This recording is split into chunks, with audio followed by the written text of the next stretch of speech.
Hi guys! Welcome back to my channel, and if you're new, hello! First and foremost, bago tayo magkalimutan, best, subscribe muna sa channel ko, click the subscribe button, and then i-click mo na rin yung bell button sa tabi nun para alam mo kapag mag-upload ako ng bagong video. So, kung napanood nyo yung glass skin video ko, oh god, you should watch my glass skin video. Yung sa video na yon, I made a more natural look. Itong cortina. Pag nakita kayong ilaw dito na linya, that's the window and my araw. So now I'm going to share to you guys how I do a glass skin but you know, dewy, glowy, but full coverage. As in like totakpan tong mga chismis natin sa mukha. TMI, it's the time of the month.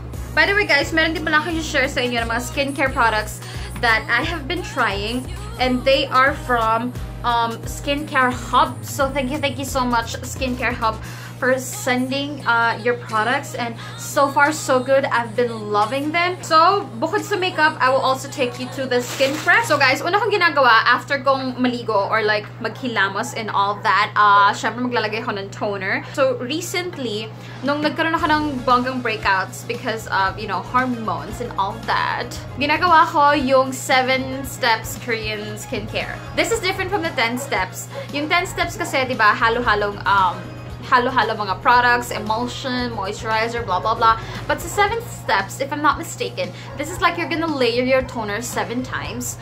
But of course, I'm not gonna do 7 times. Parang inspired by the, you know, 7 steps lang yon.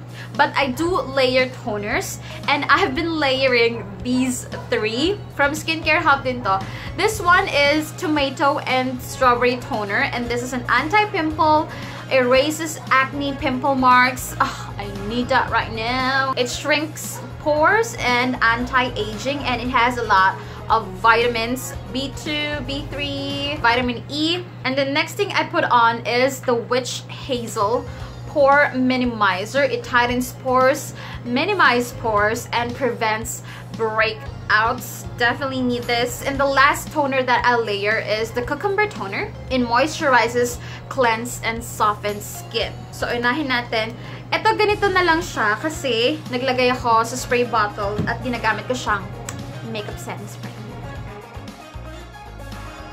So maghintay ka muna ng probably a minute or 2. Just wait for your skin to absorb the first toner. And then I'm gonna go ahead with the second toner. And since this is a pore minimizer, I really concentrate dun sa mga areas na, alam mo na, ma-pore sa kids.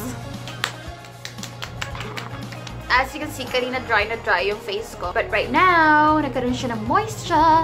And then the last thing I use is the cucumber toner. This one naman, I just slowly pat all over my face. And it is so refreshing. And you guys, those 3 toners really help na kumalma yung skinelya ko. Kasi ito, ang bumpy-bumpy talaga ng mga yan.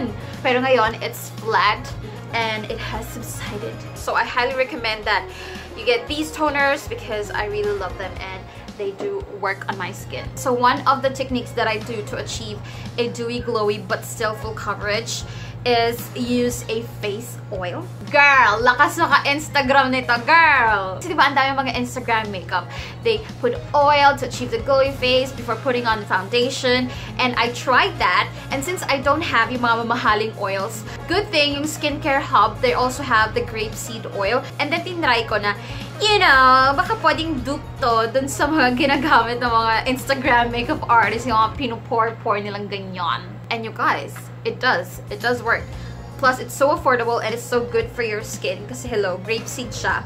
Another thing na gusto ko, ginagawa ko yung dati pa, tapos for some reason, I stopped doing it kasi siguro I ran out of the oil. I use argan oil. Argan oil, and then bago yung foundation, or I mix the argan oil dun mismo sa foundation. But since I don't have argan oil, I'm going to use this one first. Gawin natin Instagram style. Yeah, baby. So what I like to do, guys, is I just slowly apply it all over my skin. By the way, oh my god, huwag kayong matakot guys na maglagay ng mga skin oil.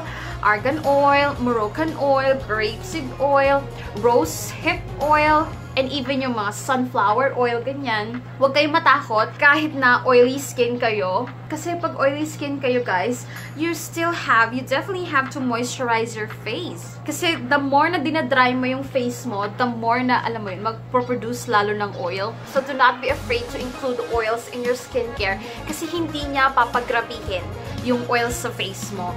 Bagkus, tutulungan niyang maging maayos yung skin mo. So after putting the skin oil, as you can see, moisturize na yung aking Fezlucky. So guys, let's move on to foundation. And for today, I'm going to use my favorite, yung Maybelline Dream Satin Skin. And I'm the shade B2. So ang ginagawa ko, guys, una, mag-a-apply muna ako dun sa T-zone ko.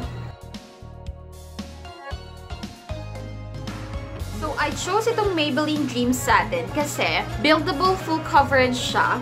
And at the same time, it works well with my skin oil. Kasi guys, hindi lahat ng foundation mag-work, alam mo yun, mag-mix well with the skin oil that you're using. So, you know, you have to check your favorite foundation kung pwede siya dun sa mga skin oil. I'm going to get another one, but this time, lalagyan ko ng very tiny. Ayan, pumatak na siya. Just 1 drop of my skin oil. And then, I'm going to mix it. And then yon ang ilalagay ko. Outer perimeter.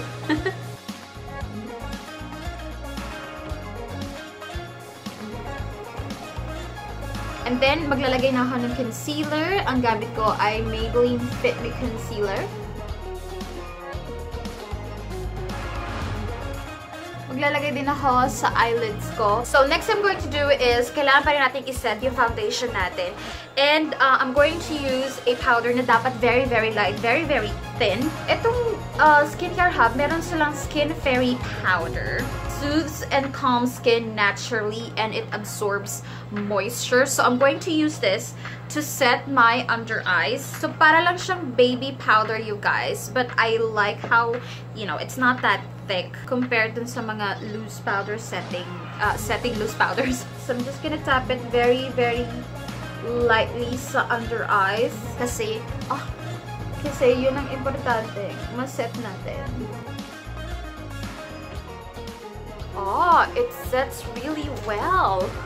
So for contour, gaya ng sinabi ko dun sa natural looking glass skin video ko, maganda talaga gumamit ng cream or liquid contour if you want it more natural looking. So I'm going to use this Maybelline Fit Me Concealer, pero this one is in a darker color. Ito ay number 30 Cafe. And I bought this for only $1.99, guys.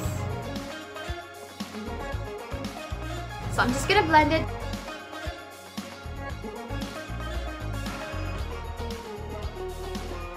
So, after the contour, kuha ulit ako ng Skin Fairy Powder. This one.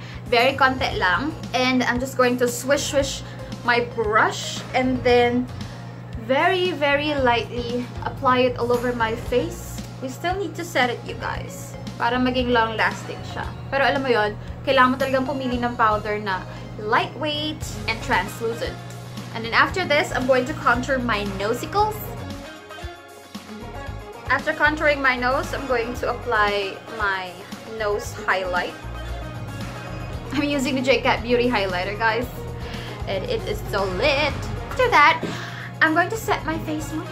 So, ang gamit ko to set my face is the Tomato Strawberry Toner. Like I said before, you can always use whatever facial mist that you have.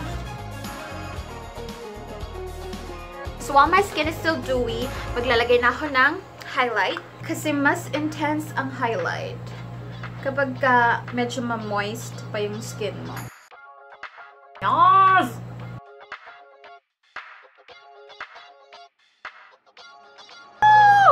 Nakalimutan ko mag-blush! By the way, guys, another thing that I do, if you want to achieve yung parang rosy glowy na ano pa din, na blush, so I'm going to take my blush. Actually, minamix ko lang yung dalawa. And then, I dip it a little bit sa highlight. And then, yun ang ilalagay ko. I'm actually using a very light hand. So, I'm just going to put eyeliner and falsies. And then, I'll be back.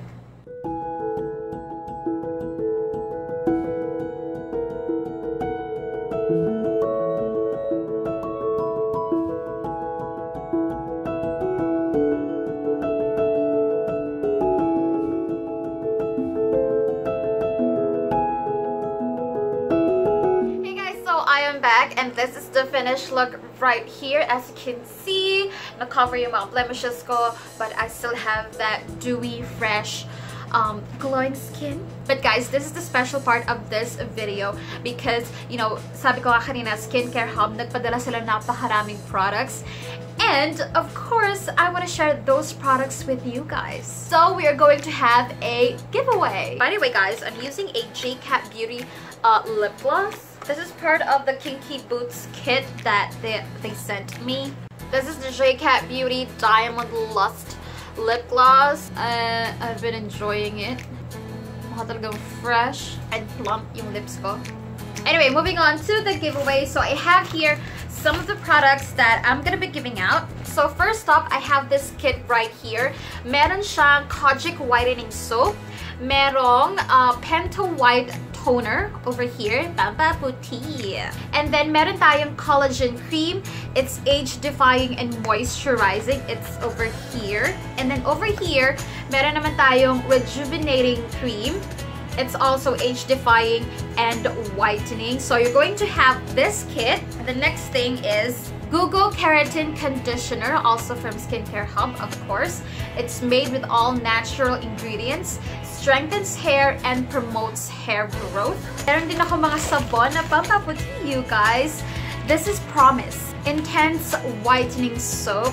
It has a whitening effect noticeable after 3 to 5 days of use. Promise, and it is so promising. And this one, I have a watermelon soap, another product that is good for whitening and para to sa mga sensitive and acne-prone skin. And we have another here, instant organic whitening soap as well. So meron siyang coconut oil and palm oil, and it whitens blemishes and dark spots and yung may mga pigmentation sa face. Next product you're going to have is the cucumber toner. Ito yung ginamit ko kanina, as well as this one. Ito yung witch hazel pore minimizing toner. So you have a moisturizing toner and a pore minimizing toner. And sa mga, just ko Lord, may mga back knee o yung mga takiyawat sa likuran. Just ko Lord, kailangan nyo to. This is a back acne spray and it fights body blemishes with anti-acne Pure Fix DC and pore clearing salicylic acid. God, it is so easy to use. So tanggalin mo lang yung cap and then spray on your back. Actually, spray any part of your body na may acne. Next I'm going to give you guys is the Skin Fairy Powder. Actually, ginagamit ko to after I take a bath. Maglalagay lang ako ng lotion and all that, and after a few minutes, pag na-absorb na yung lotion ko, maglalagay ako to on top para hindi lang sticky yung feeling, para fresh pa rin all day long. And ngayon, na-discover ko that I can use this as a makeup setting powder, and it really sets my under eye well, na hindi siya mukhang baby powder. Alam mo yung typical talc white powder. Super talented. I love this. Next up is I have here a chocolate mask. Yes. And it is made from real chocolates. It makes your skin radiant in just one wash, prevents pimples, and minimizes pores. So, and the last one that I'm going to give you guys, etong tatlong lip and cheek stain, and this is 100% organic. So I have 3 colors. This one is orangey red, this one is a deep plum, and over here is true red color. So you're also going to have these. Oh my god, wala akong makitang lalagyan ng basket. So, guys, if you wanna have... So, guys, eto ang products na you need to have. Ewan ko na lang kung hindi pa kayo pumuti at kuminis. So, I'll be giving away all of these products. And I'm just going to pick one winner. Yes, one winner. So, all you have to do is follow me on Instagram at MOR1019Bea. Follow Skincare Hub, of course. And then at the comment section of this video, i-comment mo yung IG name mo. As simple as that. And you guys, I also highly recommend that you visit yung Instagram page ng Skincare Hub because they have a lot of products that I'm so excited to try. Marami silang mga produkto for different skin types, for different needs na kailangan mo. Whitening, moisturizing, anti-acne, you know, anti-aging, and dami. So please do visit Skincare Hub and join my fabulous giveaway. So, yeah, I guess that concludes this video, guys. I hope nag-enjoy kayo ng bonggang-bongga sa makeup look na ginawa ko, sa foundation technique na shinare ko sa inyo. And at the same time, don't forget to join my giveaway.